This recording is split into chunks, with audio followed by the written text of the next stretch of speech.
Hey friends, hello and welcome back to this YouTube channel. In today's another video tutorial, I'm going to share to you on how you can create text box in Microsoft Excel. So let's go quick into the process. So we need to bring up and open Microsoft Excel first. All you have to do is you need to go ahead in the Windows search bar and type Excel.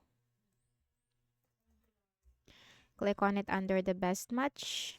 Click on the blank workbook. And here in your Microsoft Excel, so you will find all the ribbon or the ribbon at the top. You'll have these tabs: File, Home, Insert, Draw, Page, Layout, Formulas, Data, Review, View Help, and the Acrobat. Now we have to click on the Insert tab.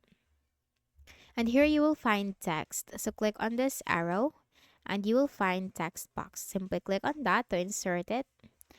And then we have just to drag this to the desired part or size that we want it to be.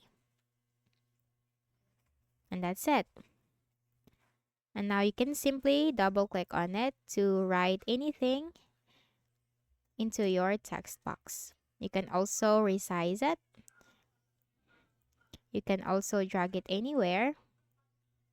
You can also rotate it. And then move this in your Microsoft Excel. So that's it. That's how you can easily create a text box in Microsoft Excel. So I hope this video helped you. Kindly please do not forget to hit the like button and subscribe to our channel for more tutorials like this. Thank you for watching.